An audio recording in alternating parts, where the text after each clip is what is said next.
রাতের খাবার স্পেশাল করা যেতেই পারে এই পনির কুলচা দিয়ে। একদম রেস্টুরেন্টের স্বাদে বাড়িতেই বানান এই কুলচা, আর সাথে কোনো ঝাল ঝাল তরকারি বা সস। আমি এখানে 200 গ্রাম পনির গ্রেট করে নিয়েছি। প্যানে নিলাম 2 থেকে 3 টেবিল স্পুন সাদা তেল। গরম হয়ে গেলে দিচ্ছি 2টো পেঁয়াজ কুচি। পেঁয়াজগুলো খুব ছোট ছোট করে কুচি করে নিয়েছি। পেঁয়াজগুলো একটু নরম হয়ে গেলে এবারে দিচ্ছি একটা গাজর কুচি। এগুলো মিডিয়াম লো হিটে নরম করে ভাজতে ভাজতে একে একে দিলাম 3টে লঙ্কা কুচি, হাফ ক্যাপসিকাম কুচি। আরও 1 টেবিল স্পুন তেল দিয়ে সবজিগুলো একদম নরম করে ভেজে নেব, যাতে এদের নিজস্ব টেস্ট নষ্ট না হয়ে যায়। এখন দিচ্ছি আন্দাজ মতো নুন, 1 টেবিল স্পুন আদা রসুনের পেস্ট, 2 টিস্পুন জিরে গুঁড়ো। তারপর সবজিগুলো আবার একটু নরম করে ভেজে নিয়ে দিচ্ছি গ্রেট করা পনিরটা। 1 টিস্পুন লঙ্কার গুঁড়ো ছড়িয়ে অন্য সবজিগুলোর সাথে পনিরটা ভেজে নিচ্ছি। পনির যেহেতু বেশি ভাজতে সময় লাগে না, তাই অল্প নাড়াচাড়া করে নামিয়ে নিতে হবে।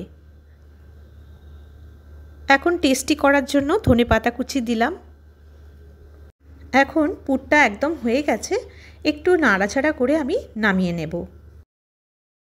তারপর একটা প্লেটে ঢেলে ছড়িয়ে ঠান্ডা করতে দেব। এখন নিচ্ছি 1 কাপ ময়দা আর 1 কাপ আটা।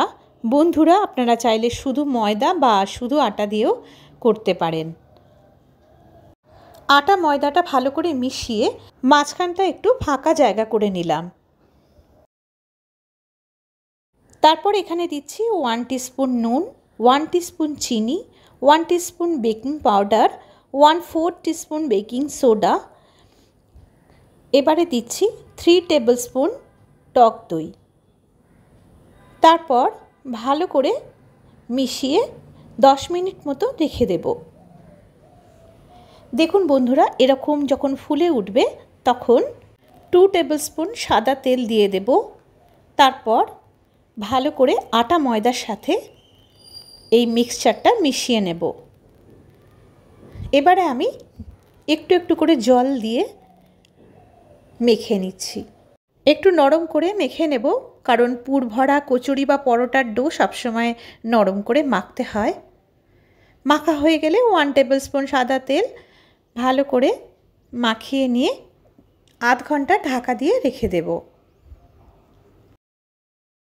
তারপর ময়দা ছড়িয়ে আবার একটু ভালো করে মেখে নেব। একটু বড় সাইজের লেচি করে ময়দা উপর থেকে ছড়িয়ে দিলাম। তারপর সামান্য একটু বেলে নেব। এরকম যখন বেলা হয়ে যাবে, এখন দিচ্ছি 2 টেবিল স্পুন পুর। পুরটা দিয়ে এভাবে চারপাশটা আটকে দিচ্ছি। তারপর হাতের মধ্যে নিয়ে ঘুরিয়ে ঘুরিয়ে ফ্ল্যাট করে নিচ্ছি। এভাবে পুর ভরে নিলে আর বেলার সময় ফেটে যাওয়ার ভয় নেই। এবার একটু হাত দিয়ে চেপে ফ্ল্যাট করে নিলাম। ওপর থেকে দিলাম কালো জিরে আর ধনেপাতা কুচি। তারপর উল্টে দিয়ে ওভাল শেপে একটু মোটা করে বেলে নিলাম। বন্ধুরা, আপনারা চাইলে গোল করেও বেলে নিতে পারেন। একটু অন্যরকম দেখার জন্য এইভাবে আমি বেলে নিচ্ছি। এবারে একটা একটা করে ভেজে নেব। আমি প্রথমে রুটি সেঁকার মতো উল্টে পাল্টে সেঁকে নিচ্ছি। তারপর যখন এরকম চারপাশটা ফুলে উঠবে তখন বাটার ব্রাশ করে দেব।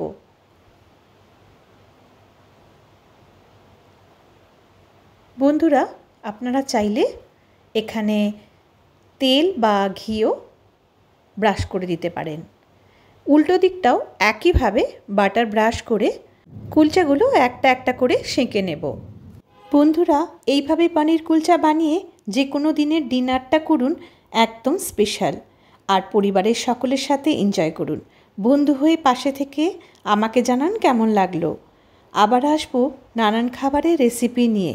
ভালো থাকবেন, সুস্থ থাকবেন।